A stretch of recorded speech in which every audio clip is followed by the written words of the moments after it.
Hi everyone, I am Lucas and I'm going to present some joint work with Avelio Sepulveda and Fredrik Wiklund on the dimensions of the two-valued sets of the Gaussian free field. So first, a Gaussian free field is in some sense the canonical random surface model because it arises as a scaling limit of a lot of two-dimensional models, similarly to the Brownian motion. It can in fact be viewed as the two-dimensional time analog of a Brownian motion.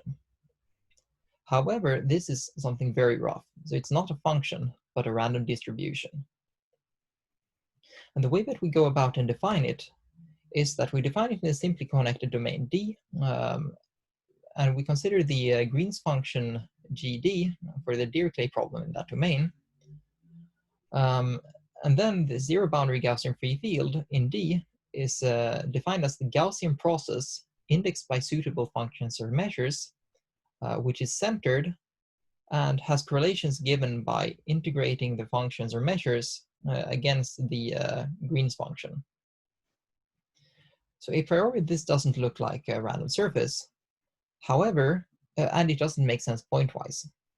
However, if you take the circle average process, you take gamma epsilon of z to be the average value of gamma on the circle of radius epsilon around z, then this makes sense. And it's actually a continuous function, which is jointly Hölder continuous in epsilon and z. And if we define this bt, then it has the law of a one-dimensional Brownian motion. So you could actually view this as an approximation of the field that gets better with epsilon tending to 0. And moving around the circle average, you trace out a random surface. So in that sense, you can actually view it as a random surface. So one of the very nice and important properties is the domain Markov property. And it concerns what the field looks like in a small part of the domain, given that we know the boundary values. And so if we know the boundary values of the Gaussian free field on U, then the conditional law of of the field inside of U is given by the harmonic extension of those boundary values and plus this a zero boundary Gaussian free field in U. And this new Gaussian free field and the harmonic extension, they are independent. So this actually gives a way to define Gaussian free field with boundary data. So we just add the harmonic extension of the boundary data to the Gaussian free field, to a zero boundary Gaussian free field. And something that is very important for us is the notion of local sets, and it's also a natural extension of what we have in the Brownian motion case. So this is what we would view as stopping times for Brownian motion.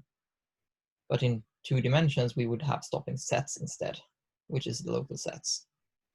So informally, we can just say that this is a random subset such that in each component outside of that subset, we get the decomposition of the Gaussian free field as a zero boundary GFF and a harmonic function.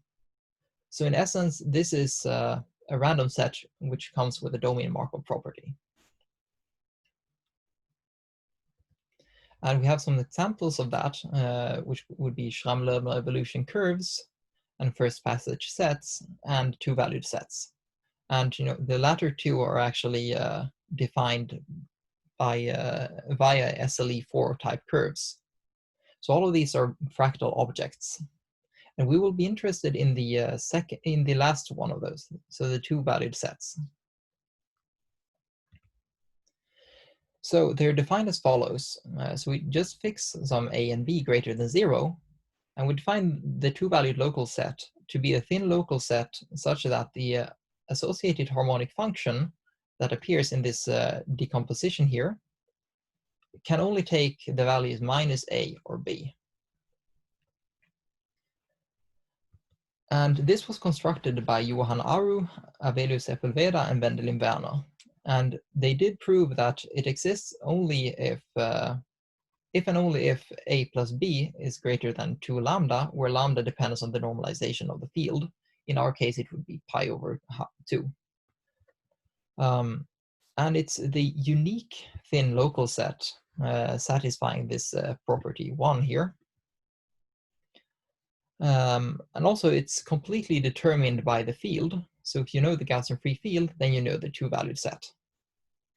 And also we have this monotonicity property, so that if the levels minus a and b are of smaller magnitude than minus a prime b prime, then this the first two-valued set is contained in the latter.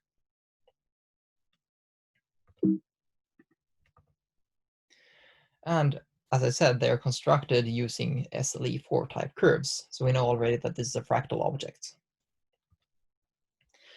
The main result that we have is that we compute the dimension of these two-valued sets. And it's actually an almost sure result. So we know that almost surely the dimension of a two-valued set is given by this formula. And we note also that it depends only on the difference of the levels minus a and b, so just the distance of them. And this is very helpful in proving the 0-1 law that we need. And in fact, we have this result simultaneously, almost surely, for all parameters, for all two-valued sets, such that the levels have a distance of greater than 2 lambda. So the hard part of this is always in computing the lower bound. So we fix the parameter d to be this dimension that we want to have. And to prove the lower bound on the dimension, we have to prove a correlation estimate like this. So the probability that both 2 points x and y is that they are of a distance less than or equal to epsilon from the two-valued set should be bounded by some quantity like this. And this, for the non-symmetric two-valued sets, a minus ab, it can actually be deduced from the symmetric case. So from now on, we only write the symmetric case. And the main object that we use to study this is actually something called the imaginary chaos. And this is loosely defined as the exponential of I times sigma times the Gaussian free field, where sigma is a real parameter. However, this doesn't really make sense. I mean, since gamma is a distribution and the exponential of a distribution is not well defined. However, we can go about and define it by renormalization. So the way that we define it is we let sigma be between minus square root of 2 and square root of 2, and we define the imaginary multiplicative chaos as this limit here. And we note that since this gamma epsilon has the law of a Brownian motion, we note that, I mean, this has a Gaussian law, and we know the variance explicitly. We can just check immediately that this is the correct power of epsilon to normalize it with. And we note here that v I sigma is not a function, but a random element of the in the Sobolev space of distributions Hs for s less than -1. So if we let this sigma algebra let f a minus aa be the sigma algebra generated by the two-value set and the harmonic function. And we just let fj and gk be functions. And we know that the way that we define v acting on a function is by this limit. The one thing we need to understand is the correlations. So both the conditional and the unconditional ones. But this essentially just boils down to calculating characteristic functions of Gaussians. So this is nice because this is a Gaussian here. And this is the characteristic function of Gaussian, essentially when we take the expectation and move it inside.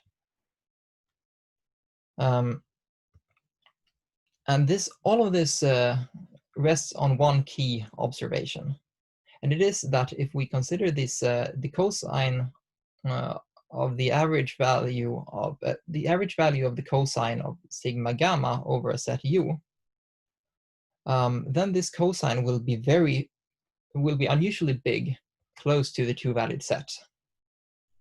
So this is what everything rests on. Because when we know this, it's very easy to deduce the two-point estimate.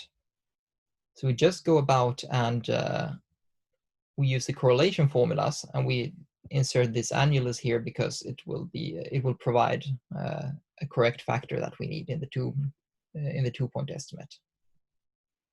So we note that by the first correlation, the conditional correlation formula, it's easy to get this lower bound whenever x and y are within distance delta of the two-valued set, and these cx sigma are the average of these small balls around, of radius delta around x and y.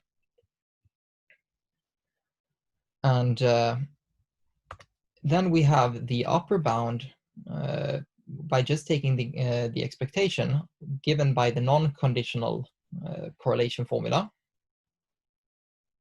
And with these at hand, we can just use the Chebyshev inequality.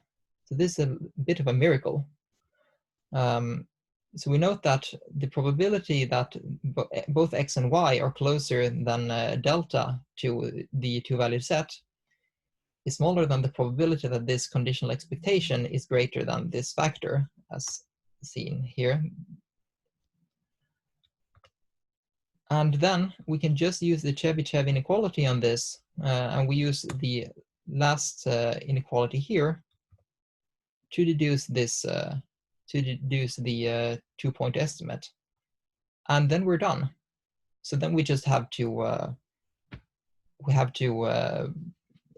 do some 0-1 law and all of that. But this is the essence of the proof. And that's very convenient because these things usually turn out to be very cumbersome, and but not this time. So we're very happy about this. And that was all of the points that I wanted to convey in this very short talk. So thank you for listening, and the archive link is here. So I hope you all have a great day.